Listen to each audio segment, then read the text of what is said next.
नमस्कार बच्चों। आज हम अपनी प्रश्नावली 2.2 स्टार्ट कर रहे हैं और इस प्रश्नावली में जैसे कि हमें पता है कि सरल समीकरणों से रिलेटेड है। 2.1 में तो हमें समीकरण दी हुई थी और हमने उसको हल किया था, उसमें से जो भी वेरिएबल था उसकी वैल्यू पता की थी।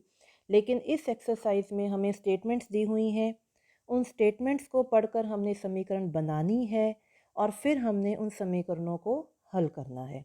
देखिए, जैसे हमारा पहला प्रश्न है, पहले प्रश्न में इन्होंने क्या लिखा है कि अगर आप किसी संख्या से 1/2 घटाने और परिणाम को 1/2 से गुणा करने पर 1/8 प्राप्त होता है, तो वह संख्या क्या है। देखिए, अब इसमें आपने समीकरण पढ़नी है कि पहले लाइन में ये स्टेटमेंट में आपने पहली लाइन में क्या देखा कि अगर आपको किसी संख्या से, अब मान लो वो संख्या आपको पता तो है नहीं, तो किसी संख्या से, तो इसमें इट मीन्स हम उस संख्या को क्या मान लेंगे, हम उस संख्या को x मान लेंगे। किसी संख्या से 1/2 घटाने, तो आप क्या घटा रहे हो, 1/2 आप उसमें से घटा रहे हो। और परिणाम को, जो परिणाम आएगा उसको हमने किस में लिख लिया, ब्रैकेट में। परिणाम आएगा उसको आपने 1/2 से गुणा करने पर, उसको आपने क्या कर दिया, 1/2 से आपने उसको गुणा कर दिया। 1/2 से गुणा करने पर क्या प्राप्त होता है, और जो चीज़ प्राप्त होती है हम उसको बराबर है में लिखते हैं। क्या प्राप्त हो रहा है, 1/8।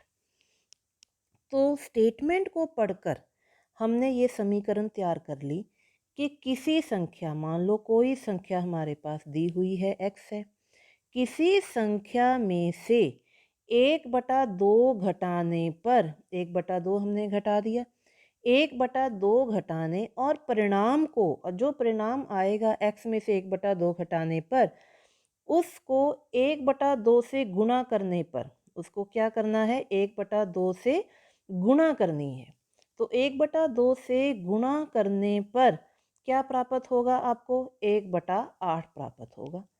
तो इस तरह से हमने इसको करते करते समीकरण हमने बना ली। अब समीकरण बनाने के बाद हमारा अगला काम क्या होगा, इसको हल करना।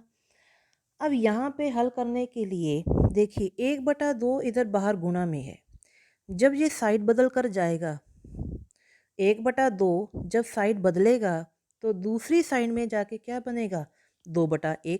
तो सबसे पहले तो हम इस 1/2 को उधर ले जाएं, तो इधर हमारे पास क्या बचेगा, x माइनस 1/2 बराबर है 1/8। तो इधर था ही, 1/2 उठ के दूसरी साइड पे जाएगा तो क्या बनेगा, 2/1। अब क्या बचा, 2 एकम 2, 2 चौके 8। तो हमारे पास रकम क्या बचेगी, x माइनस 1/2 बराबर है 1/4। अब यहाँ पे ये देखिए, इधर है आपके पास x माइनस 1/2 बराबर है 1/4। हमने क्या करना है, x की वैल्यू पता करनी है। वेरिएबल हमारे पास x है क्योंकि संख्या हमने x मानी थी। तो जो संख्या पता करनी है तो उसके लिए हम क्या करेंगे, x तो हमने इधर लिख ही दिया, बराबर है दूसरी साइड पे 1/4 है। तो 1/2 यहाँ से उठ के, इस साइड से उठ के, ये जो 1/2 है माइनस में, ये इस साइड से उठ के दूसरी साइड जाएगा। तो वो माइनस का 1/2 किस में बदलेगा, प्लस के 1/2 में बदलेगा। तो इसलिए अब हम क्या करेंगे, 1/2 को इधर ले जाएंगे, क्या बनेगा, ये प्लस का 1/2। अब हमारे पास वही काम, परिमेय संख्याएं हैं, उनको जोड़ना हो घटाना हो तो नीचे वाली रकमों को बराबर करना पड़ता है, हमें तुल्य भिन्नें पता करनी पड़ती हैं। तो उसके लिए लघुत्तम 2 और 4 का लघुत्तम कितना आएगा, 4। तो 4 एकम 4, 1 एकम 1, 2 दूनी 4, 2 एकम 2। तो आपके पास संख्या क्या आ गई, 2 और 1 3, 3/4। तो हमारे पास x की वैल्यू क्या आ जाती है, 3/4। कि अगर आप 3/4 को, 3/4 में से 1/2 घटाएंगे और उसके परिणाम को अगर 1/2 से गुणा करेंगे तो आपको 1/8 प्राप्त हो जाएगा। तो यहाँ पे हमने इस x की वैल्यू निकाल ली, कितनी, 3/4। क्लियर। ये था हमारा पहला सवाल। अब हम चलते हैं अपने अगले सवाल पर।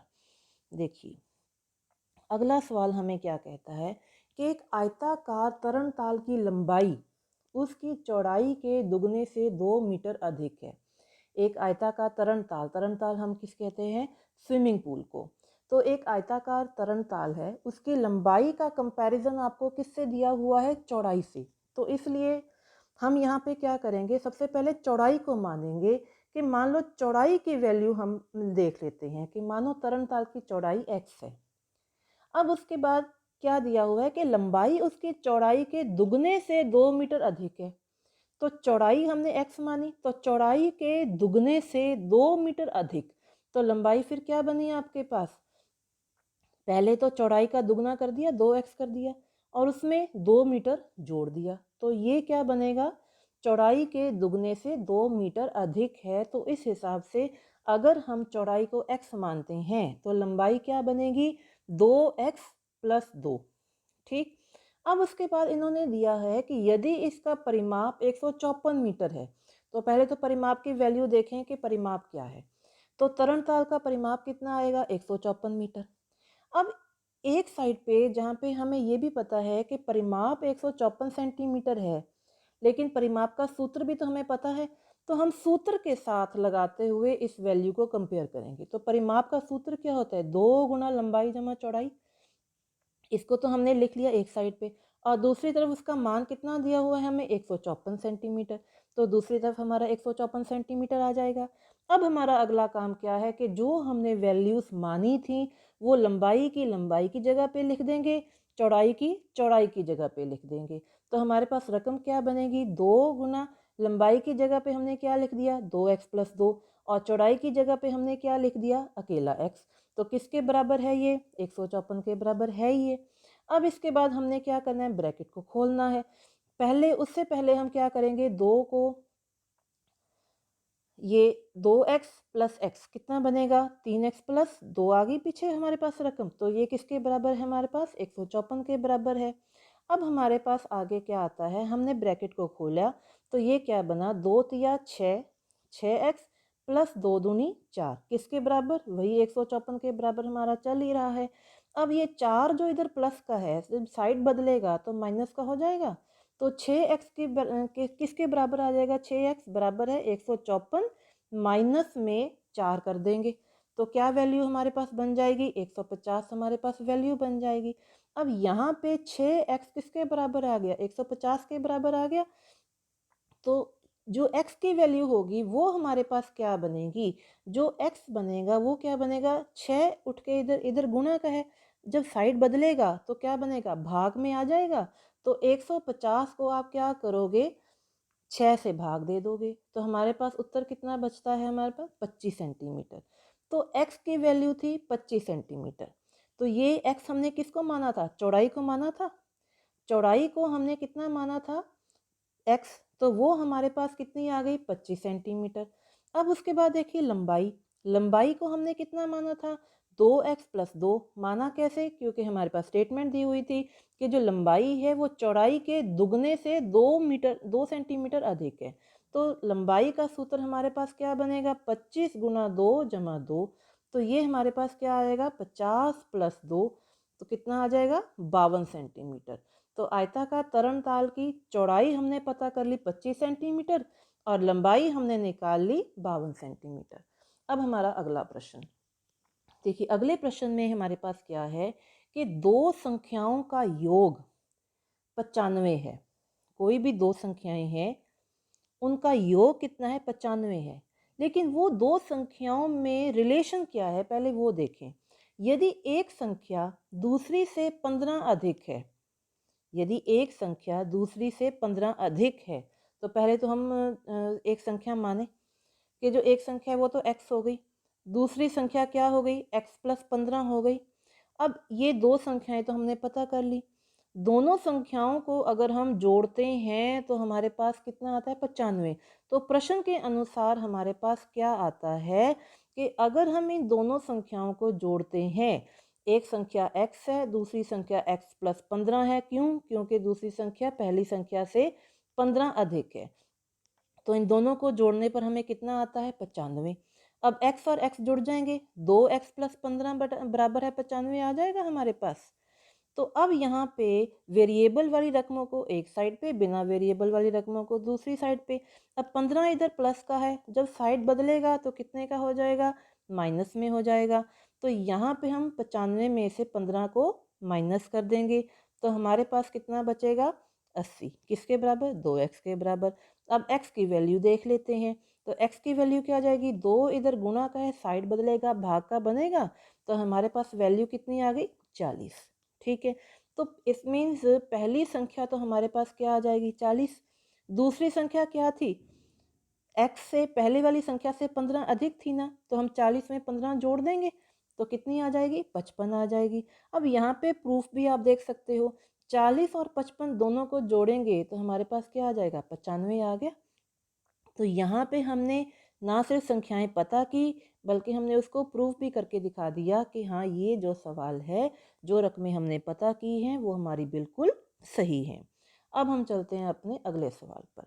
देखिए अगला सवाल है, दो संख्याओं का अनुपात 5:3 है, यदि उनमें अंतर 18 है तो संख्या ज्ञात कीजिए।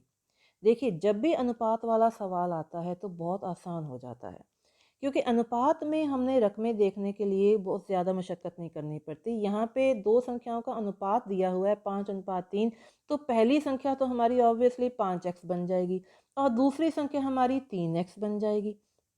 ठीक है, अब इन्होंने ये कहा है कि इनमें अंतर, तो प्रश्न के अनुसार जो अंतर बनेगा वो हमारे पास क्या बनता है, 5x माइनस 3x किसके बराबर आ जाएगा, 2x के बराबर।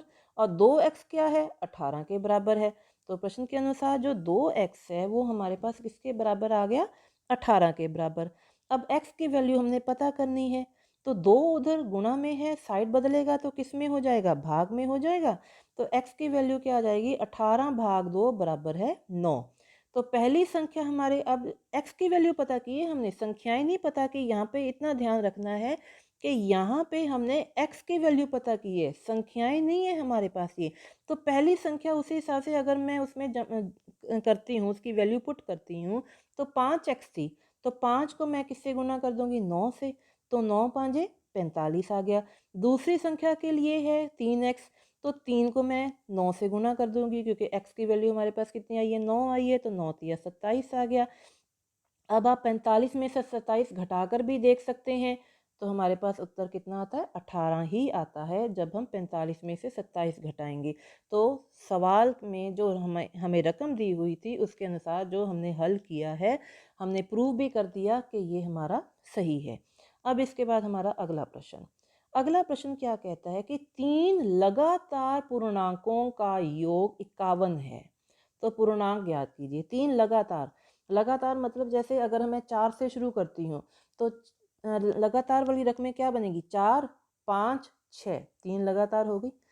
तो अगर पहली संख्या अगर 4 है तो अगली को पता करने के लिए मैंने क्या किया, 4 में 1 जोड़ दिया, फिर उससे अगली पता करने के लिए जो 5 4 में 1 जोड़ा, उसमें एक बार एक और जोड़ दिया। तो इस तरह से हमने पूर्णांक ज्ञात करने हैं। तो पहला पूर्णांक अगर हम देखें रकम के अनुसार तो वो तो x बना, अगला पूर्णांक क्या बनेगा, x जमा 1 बनेगा, और उससे अगला क्या बनेगा, x जमा 1 में और 1 जोड़ देंगे वो बन जाएगा। अब प्रश्न के अनुसार वो क्या कहते हैं कि अगर हम इन तीनों पूर्णांकों को जोड़ देते हैं, x को x प्लस 1 में और उसको फिर x प्लस 1 में जोड़ देते हैं, तो हमें कितना मिलता है, 51 मिलता है। अब ये यहाँ पे अब हम इसको जोड़ना शुरू करेंगे, इसमें ब्रैकेटों को हल करना शुरू कर देंगे। समीकरण हमारी बन चुकी है, इस समीकरण को हमने हल करना है। अब इस समीकरण में ये देखिए x कितने हैं, 3 है ना, तो हमारे पास 3 तो आ गए x, 3x हो गया। फिर उसके बाद आ जाएगा 1 प्लस 1 प्लस 1 कितना हो गया 3, तो 3x प्लस 3 बराबर है 51। तो यहाँ से हमें क्या मिलेगा, 3x प्लस 3 बराबर है 51। अब हमारे पास समीकरण का हल करनी बहुत आसान, 3 इधर प्लस का है, साइड बदल कर जाएगा तो माइनस में हो जाएगा। तो 3x बराबर है 51 माइनस 3 बराबर है 48। तो 3x बराबर 48 आ गया। तो x की वैल्यू पता करने के लिए हम क्या करेंगे, 3 को उधर शिफ्ट करेंगे, 3 इधर गुणा में है, साइड बदल कर जाएगा तो भाग में हो जाएगा। तो हमारे पास कितना आ जाएगा, 16। तो इसका मतलब पहली रकम तो आपके पास क्या आ गई 16, दूसरी रकम 16 में 1 जोड़ दो 17, तीसरी रकम 17 में 1 जोड़ दो 18। तो इन तीनों को आप जोड़कर भी देख लो, क्या हमारे पास इन तीनों को जोड़कर 51 आता है, चेक कर लो। अगर आता है तो हमारा आंसर बिल्कुल सही है, और नहीं आता तो देख लीजिए, करेक्शन कर लीजिए कहीं पे भी। अगला प्रश्न, 8 के 3 लगातार गुणजों का योग। 8 के 3 लगातार गुणज, जैसे मैं 8 का पहाड़ा पढ़ती हूँ, 8 तिया 24, 8 चौका 32, 8 पांजा 40। तो ये 24, 32 और 40 ये क्या है, 8 के 3 लगातार गुणज हैं। तो अब हमने यहाँ पर भी देखना है कि 8 के 3 लगातार गुणजों का योग 888 है। तो इसका मतलब ये जो पहाड़ा मैंने आपको बताया वो रकमें नहीं है, 8 तो सेम है, लेकिन 3, 4, 5 की जगह पे कुछ और रकमें हैं। तो यहाँ पे हम वो रकमें चेक करनी है कि वो रकमें क्या है, कि 8 को लगातार कौन कौन सी रकमों से हमने गुना करनी है जिनका जोड़ 888 आ जाए। तो यहाँ पे देखिए, पहला तो हमारे पास आता है कि 8 का पहला गुणज क्या हो गया, 8 गुना ए, और 8 का दूसरा गुणज क्या हो जाएगा, ए में हमने 1 जोड़ना है, तो 8 गुना ए प्लस 1। फिर उसके बाद अगला 8 गुना ए प्लस 2। फिर प्रश्न के अनुसार हमें क्या कहा गया है कि अगर मैं 8 गुना ए और 8 गुना ए प्लस 1, 8 गुना ए प्लस 2, इन तीनों को जोड़ देती हूँ तो मेरे पास कितना आ जाएगा, 888 आ जाएगा। तो अगर मैं इनको देखती हूँ कि ब्रैकेट को खोलें, तो ये तो 8 है आ गया पहली वाली रकम। तो दूसरा गुणज क्या होएगा, जब हम ब्रैकेट खोलूंगी तो 8 को ए से गुना करेंगे तो 8 है आ जाएगा, और 8 को 1 से गुना करूंगी तो 8 आ जाएगा। यहाँ पे ये देखिए कि अगर मैं 8 को 1 से गुना करती हूँ तो कितना आ जाएगा, 8a। और अगर मैं 8 को 1 से गुना करती हूँ तो कितना आ जाएगा, 8a। तो 8 एकम 8, और 8a का 8a। यहाँ पे भी अगर 8 को a से गुना करती हूँ तो 8a तो आएगा ही आएगा। 8 को मैं 2 से गुना करती हूँ तो 8 दूनी 16 बनेगा, वो मैंने यहाँ पे लिख दिया। ठीक है, अब इसके बाद जब हमने इस सबको कर दिया तो बराबर किसके आ जाएगा, ये 888 के बराबर आ जाएगा। अब हमने इन ब्रैकेटों में जो भी जोड़ना है घटाना है वो हमने काम पूरा करना है।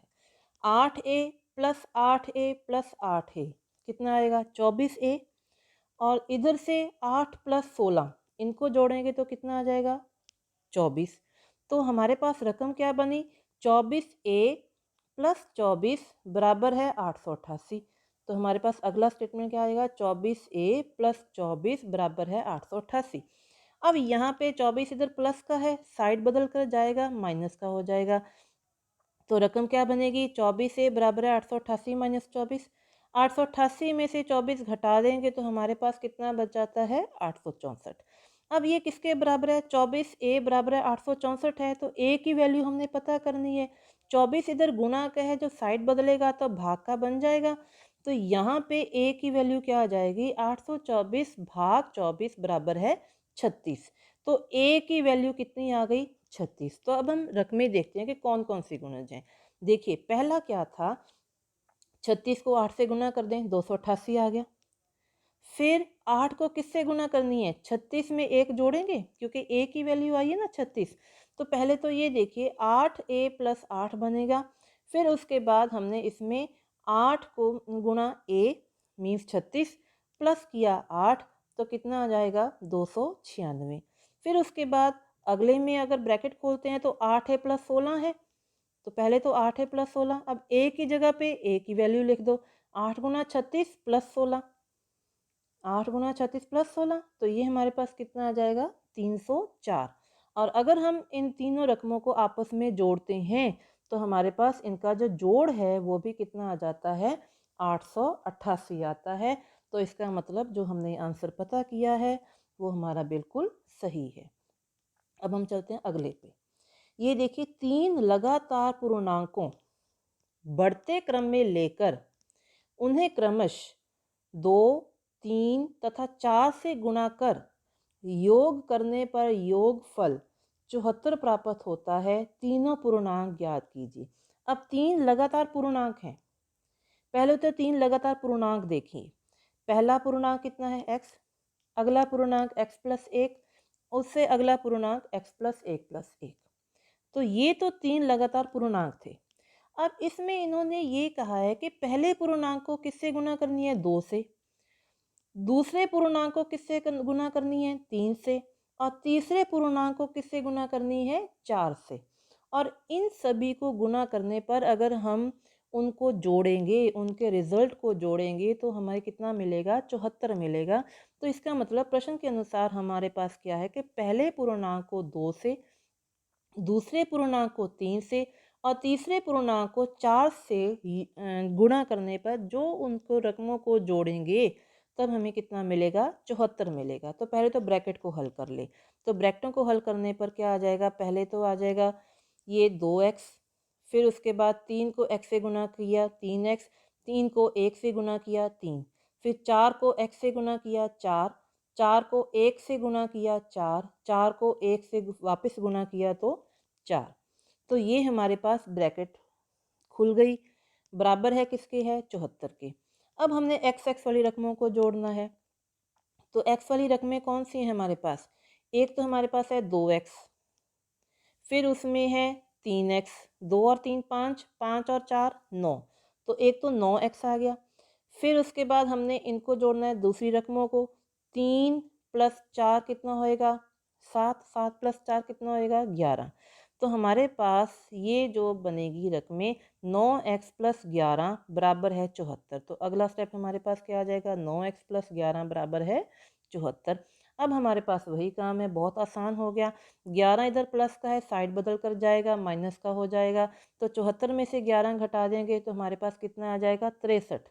तो 9x बराबर है 74 माइनस 11 किसके बराबर आ जाएगा, 63 के बराबर आ जाएगा। अब आपने x की वैल्यू पता करनी है, 9 इधर गुणा का है, साइड बदल कर जाएगा, भाग का बनेगा, उत्तर कितना आ जाएगा, 7। तो हमारे पास पहला पूर्णांक कितना है, 7, अगला पूर्णांक कितना है, 8, और उससे अगला पूर्णांक कितना है, 9। तो ये था हमारा आंसर। ठीक है, चेक भी कर सकते हो, 7 गुना 2 14, 3 गुना 8 24, और 9 गुना 4 36। इन सभी को जोड़ेंगे तो हमारे पास उत्तर कितना आता है, 74। क्लियर। अब अगले सवाल पर चलते हैं। अगला सवाल हमें क्या कहता है कि राहुल और हारून की वर्तमान आयु में अनुपात 5:7 है। अब अनुपात वाला सवाल हम पीछे कर चुके हैं, बहुत आसान सवाल होता है। यहाँ पे जब अनुपात आता है तो राहुल के लिए 5x, हारून के लिए 7x, सीधी सी बात है। तो ये तो थी इनकी वर्तमान आयु। तो पहले तो हम यही लिख लें कि राहुल की वर्तमान आयु कितनी हो गई, 5x, हारून की वर्तमान आयु कितनी हो गई, 7x। अब 4 वर्ष बाद देखेंगे तो हम क्या करते हैं, अपनी वर्तमान आयु में अगर हमसे पूछा जाए कि आपकी 4 साल बाद कितनी आयु बनेगी तो हम अपनी वर्तमान आयु में 4 साल जोड़ देंगे ना। तो यहाँ पे भी राहुल की 4 साल बाद की आयु पता करनी होगी तो 5x में हम 4 जोड़ देंगे, और हारून की पता करनी होगी तो 7x में 4 जोड़ देंगे। इस तरह से रकमें जुड़ गई। अब प्रश्न के अनुसार क्या है कि अगर 4 वर्ष पश्चात जो उनकी आयु होगी, उन दोनों की आयु को जोड़ेंगे तो हमारे पास उनकी दोनों को आयु का योग कितना आ जाएगा, 56 आ जाएगा। तो पहले तो हम प्रश्न के अनुसार देखते हैं कि क्या कहा है इन्होंने।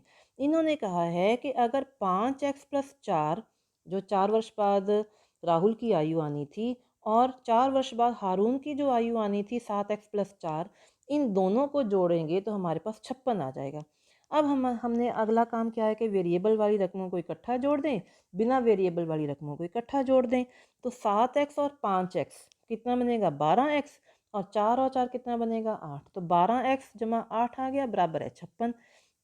अब 8 इधर प्लस का, साइड बदल कर जाएगा, माइनस का बनेगा। तो 12x बराबर है 56 में से आप 8 को घटा दोगे, कितना बचेगा हमारे पास, 48। ठीक, फिर इसके बाद हमने 12x बराबर 48 है तो x को इधर रखेंगे, 12 उधर भाग का हो जाएगा। तो 12 जब भाग का हो जाएगा तो 12 चौक 48। तो x की वैल्यू आ गई हमारे पास 4। तो इसका मतलब अब हमने पता क्या करनी है, उनकी वर्तमान आयु क्या है। तो वर्तमान आयु क्या थी, राहुल की 5x थी और हारून की 7x थी। x की वैल्यू हमने पता कर ली, तो इसका मतलब राहुल की आयु कितनी बनेगी, 5 गुना 4 बराबर है 20, और हारून की आयु कितनी बनेगी, 7 गुना 4 बराबर है 28। अब 4 वर्ष पश्चात देखिए, 4 वर्ष बाद उनकी कितनी बनेगी, राहुल की 20 में 4 जोड़ देंगे 24 आ गई, और हारून की 28 में 4 जोड़ देंगे 32 आ जाएगी। अब इन दोनों को 24 और 32 को जोड़कर देखो क्या हमारे पास 56 आ रहा है, आ रहा है। तो इसका मतलब ये हमारा सवाल बिल्कुल सही है। अब हम चलते हैं अगले प्रश्न पर। किसी कक्षा में बालक और बालिकाओं की संख्या में अनुपात 7:5 है। बहुत आसान, बालक हैं बालिकाएं हैं, तो बालक का अनुपात 7x हो जाएगा और बालिकाओं की संख्या 5x हो जाएगी। पहले तो हम यही लिख लें कि बालकों की संख्या 7x हो गई, बालिकाओं की संख्या 5x हो गई।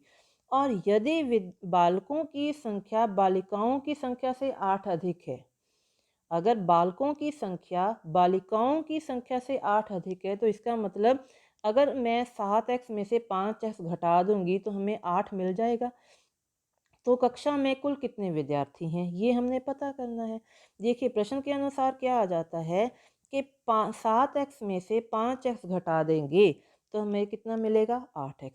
तो 8x के लिए अब 7x में से 5x घटाए 2x, 2x बराबर है 8। तो x की वैल्यू अगर हमने पता करनी है तो 2 उधर जाएगा, इधर गुणा में है साइड बदल कर जाएगा, भाग में हो जाएगा, तो हमारे पास x की वैल्यू कितनी आ जाएगी, 4 आ जाएगी। x बराबर है 8 भाग 2 बराबर है 4। तो यहाँ पे x की वैल्यू पता कर ली, और बालकों की संख्या क्या है, 7x। तो इस मीन्स बालकों के लिए हम क्या करेंगे, 7 गुना 4, तो 7 चौका 28। बालिकाओं की संख्या कितनी है, 5x है, तो 5 गुना 4 बराबर है 20। अब हमने पता करने हैं कुल, तो 28 और 20 को आप जोड़ दोगे तो आपके पास 48 आ जाएंगे, वो कुल विद्यार्थी होंगे। आगे अगला प्रश्न देखिए। अगला प्रश्न है, बाई चुंग के पिताजी उसके दादाजी से 26 वर्ष छोटे हैं और उससे 29 वर्ष बड़े हैं। अब यहाँ पे 3 पर्सन्स की बात हो रही है। एक तो बाई चुंग बच्चा, और उसके पिताजी, फिर उसके दादाजी, 3 पीढ़ियों की बात हो गई। अब यहाँ पे जो 3 पीढ़ियाँ हैं उनके जो बीच वाली स्टेज है वो पिताजी की है, ऊपर दादाजी और नीचे बाईचों। अब यहाँ पे जब हम करेंगे तो हमने क्या देखना है कि ये देखिए कि 3 पीढ़ियों की बात हो रही है। एक तो है फादर, उससे पहले है सन जिसका नाम है बाईचुंग, फिर उसके बाद उसके दादाजी हैं, ग्रैंडफादर हो गए। अब जो बाईचुंग का कंपैरिजन है वो उसके बाईचुंग के पिताजी का कंपैरिजन हो रहा है कि बाईचुंग के जो पिताजी हैं उसके दादाजी से 26 वर्ष छोटे हैं और बाईचुंग से 29 वर्ष बड़े हैं। तो इट मीन्स अब हमें क्या करना पड़ेगा, पहले पिताजी की आयु जो है वो हम मानेंगे। ठीक है, अब यहाँ पे ये देखिए कि मान लो बाईचुंग के पिताजी की आयु x है, क्योंकि जिसके साथ कंपैरिजन होता है जब हम समीकरण बनाते हैं तो पहले हम उनकी वैल्यू देखते हैं। तो अब बाईचुंग के पिताजी के साथ दोनों का कंपैरिजन हो रहा है कि बाईचुंग के पिताजी की उम्र दादाजी से कितनी छोटी है और उसके बाईचुंग से कितनी बड़ी है। तो ये तो हमने देखना है कि किसके साथ कंपैरिजन हो रहा है, तो जिसके साथ कंपैरिजन होता है हम पहले उसको मानते हैं। तो मान लो बाईचुंग के पिताजी की आयु क्या है, x है, तो दादाजी की आयु कितनी बनेगी, उससे 26 वर्ष, अगर पिताजी 26 वर्ष छोटे हैं तो दादाजी 26 वर्ष बढ़ जाएंगे ना, बड़े हो जाएंगे। तो दादाजी की उम्र कैसे पता करेंगे, पिताजी की उम्र में 26 वर्ष जोड़कर। फिर अब उसके बाद उन्होंने ये कहा है कि बाईचुंग जो है वो अपने पिता से 29 वर्ष छोटा है, क्योंकि यहाँ पे क्या लिखा हुआ है कि उसके पिताजी बाईचुंग से 29 वर्ष बड़े हैं, तो इसका मतलब बाईचुंग 29 वर्ष छोटा है।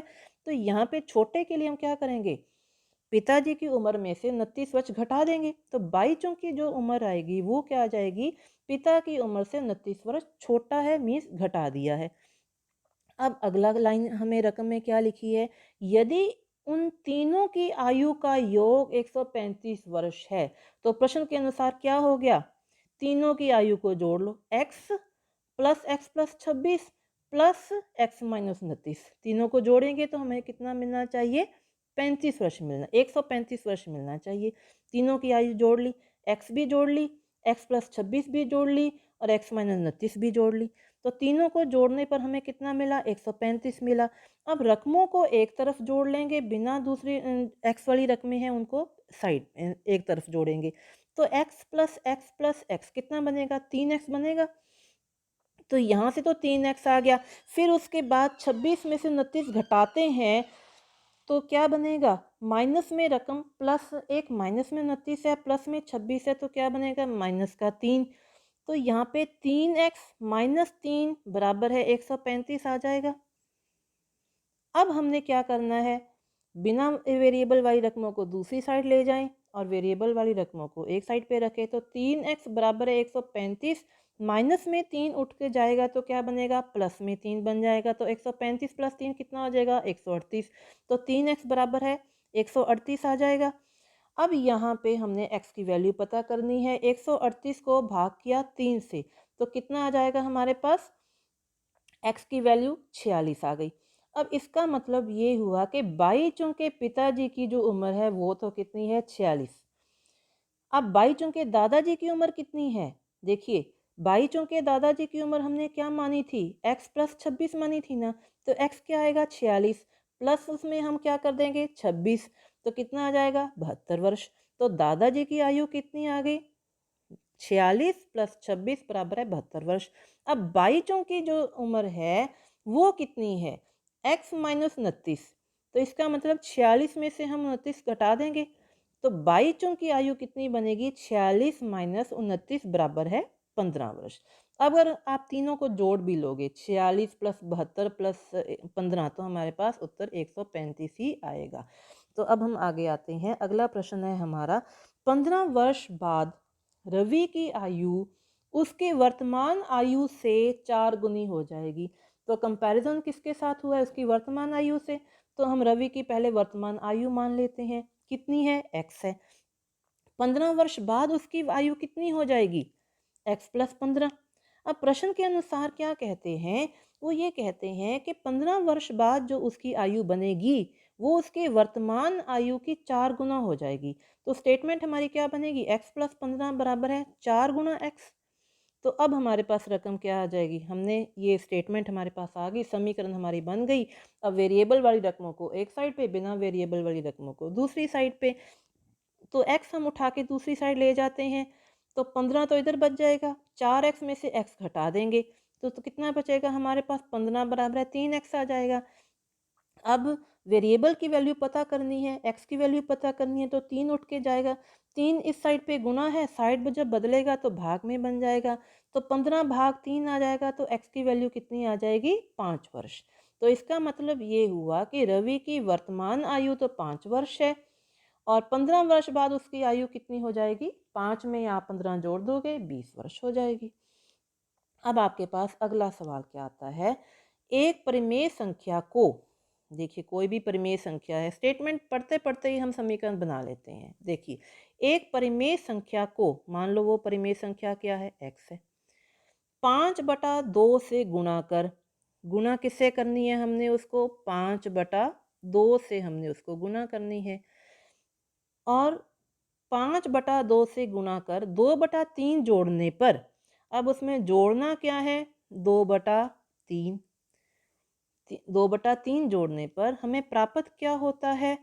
जो प्राप्त होता है वो बराबर है कि दूसरी साइड पे लिखते हैं -7/12। ठीक है, ये तो है हमारी स्टेटमेंट। अब हमारा अगला काम क्या है? पहले तो ये देख लो, इसको हल ही कर लें। ये बनेगा 5x/2 जमा 2/3 बराबर है -7/12। अब आपके पास वेरिएबल वाली रकमें एक साइड पे, बिना वेरिएबल वाली रकमें दूसरी साइड पे। ये हम करेंगे तो हमारे पास क्या बचेगा? 5x/2 तो इधर रहेगा ही रहेगा।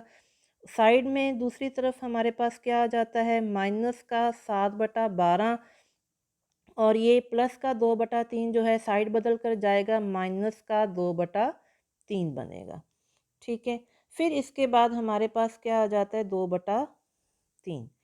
अब हमने क्या करना है? -7/12 में से 2/3 घटाना है। कैसे घटाएंगे? लघुत्तम पता करेंगे। तो लघुत्तम के लिए हम क्या करते हैं, 12 और 3 का लघुत्तम कितना आता है, 12 ही आता है।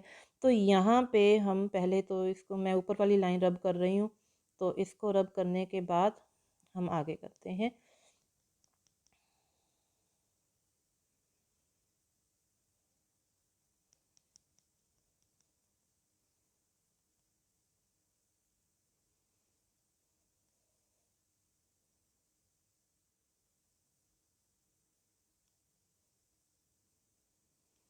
अब हमारे पास क्या आती है रकम, देखिए इस साइड पे तो हमारे पास क्या है, 5x बटा 2 बराबर है, इधर क्या है, 12 और 3 का लघुत्तम कितना आ जाएगा, 12 ही आ जाएगा। और इधर ऊपर क्या बचेगा, माइनस का 7, और इधर माइनस का साइन तो लगेगा ही लगेगा। 3 चौके 12, 4 दूनी 8, ये बचेगा हमारे पास।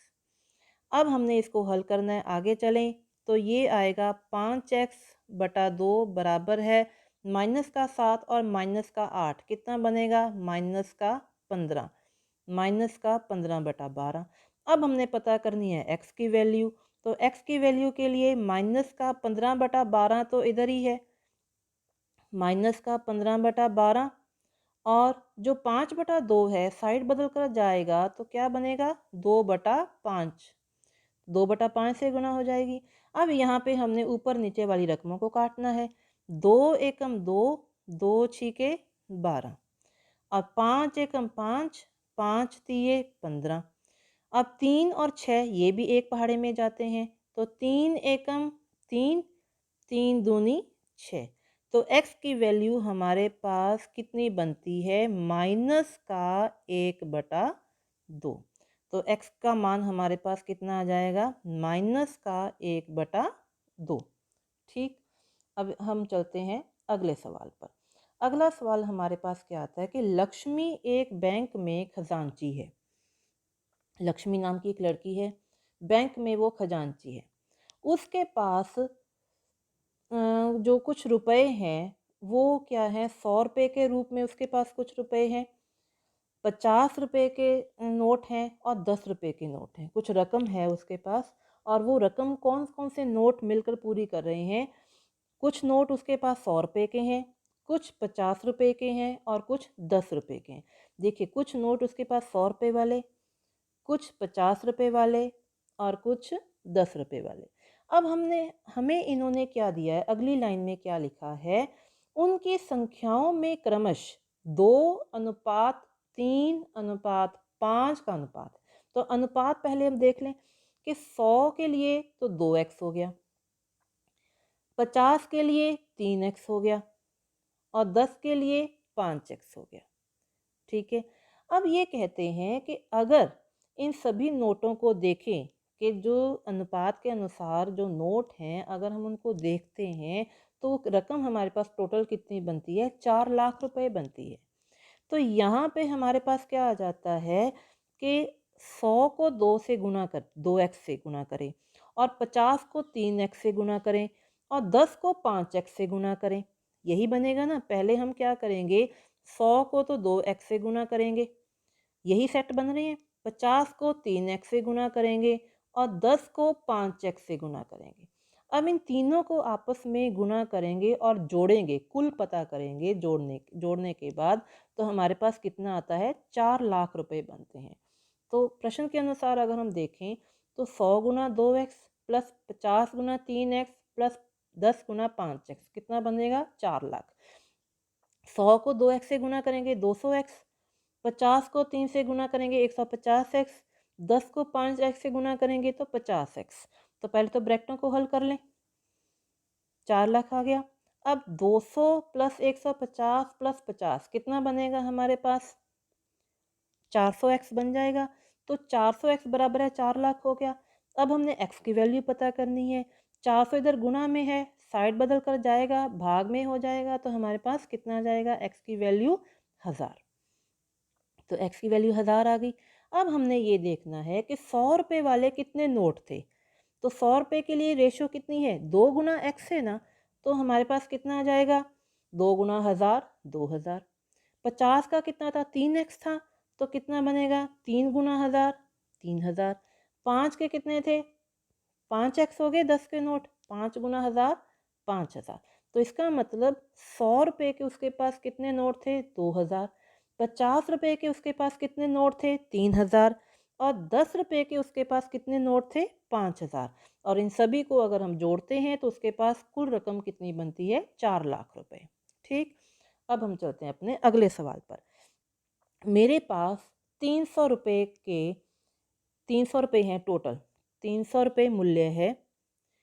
1 रुपये के नोट हैं, 2 रुपये के नोट हैं और 5 रुपये के नोट हैं, नोट नहीं सिक्के हैं। अब अगली स्टेटमेंट हमें क्या दी हुई है, देखिए पहले तो मेरे पास नोट देखो कितने कितने के हैं। 1 रुपये के नोट हैं, तो 2 रुपये के सिक्के हैं और 5 रुपये के सिक्के हैं। अब हमें बताया क्या है कि 2 वाले सिक्कों की संख्या 5 वाले सिक्कों की संख्या से 3 गुनी है। तो सिक्कों की कुल संख्या 160 है। बताना है कि मेरे पास प्रत्येक प्रकार के कितने कितने सिक्के हैं। अब देखिए सिक्कों की संख्या कितनी दी हुई है, 160, वो तो हमने लिख ली। अब इसके बाद आगे क्या बताया है कि 2 रुपये वाले सिक्कों की संख्या 5 रुपये वाले सिक्कों की संख्या से 3 गुनी है। अब मैंने पहले भी आपको बताया कि जिसके साथ कंपैरिजन होता है हम पहले उसको उसकी वैल्यू को मानते हैं। तो यहाँ पे जो 2 रुपये वाले सिक्के हैं उनकी संख्या का कंपैरिजन किया हुआ है 5 रुपये वाली सिक्कों की संख्या के साथ। तो हम पहले मानेंगे किसको, 5 रुपये वाली संख्याओं को, 5 रुपये वाली सिक्कों की संख्या को। तो मान लो 5 रुपये के जो सिक्के हैं उनकी संख्या कितनी है, x है। तो 2 रुपये वाले सिक्कों की संख्या कितनी हो जाएगी, x की 3 गुना, तो 3x हो जाएगी यहाँ पे 2 रुपये वाले सिक्कों की संख्या।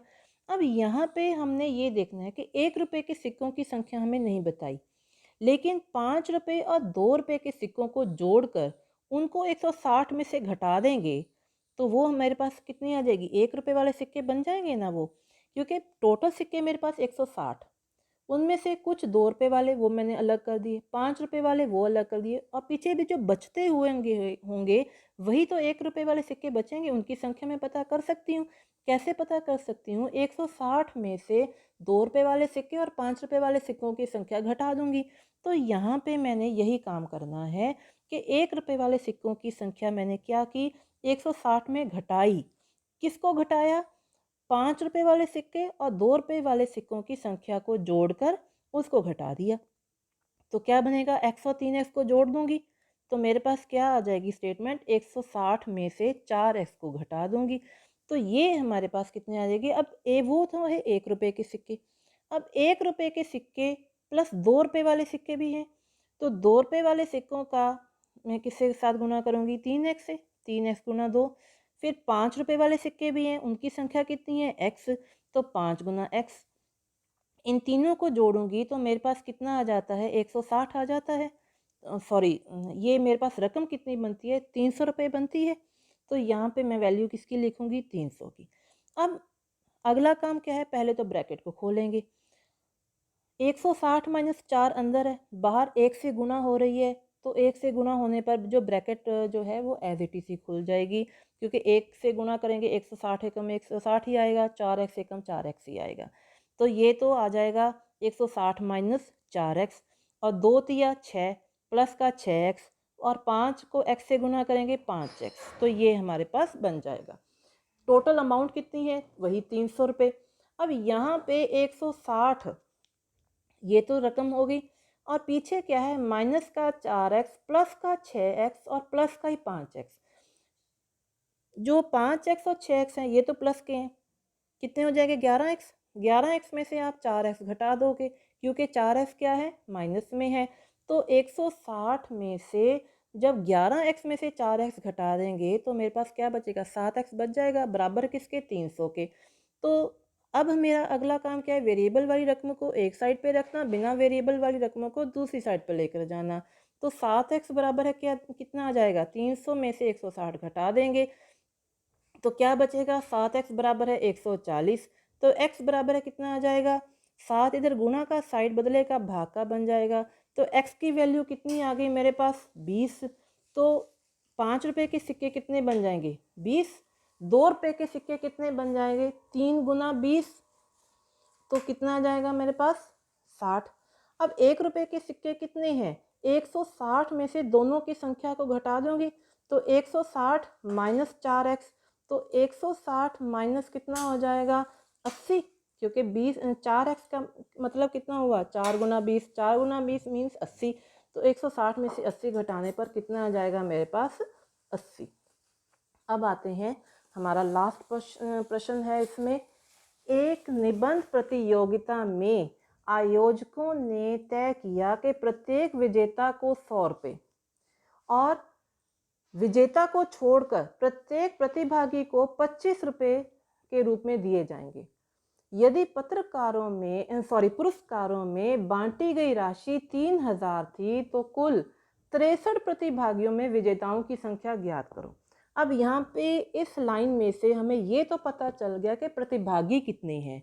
प्रतिभागी हैं 63, ठीक है, और उनमें से विजेता मान लो x हुए, तो बाकी के प्रतिभागी कितने हो जाएंगे 63 में से x घटा देंगे।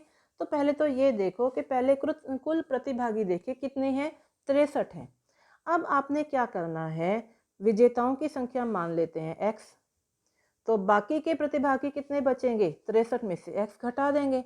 तो विजेता को तो मिल रही है 100 रुपये, तो इसका मतलब x को तो 100 से गुना कर देंगे, और बाकी प्रतिभागियों को मिल रहे हैं 25 रुपये, तो इसका मतलब 63 में से जो x घटा के जो हमारे पास रकम आएगी उसको हम करेंगे 25 से गुना, और इन सभी को अगर हम जोड़ लेंगे तो हमारे पास कुल अमाउंट कितनी बन जाती है 3000 रुपये।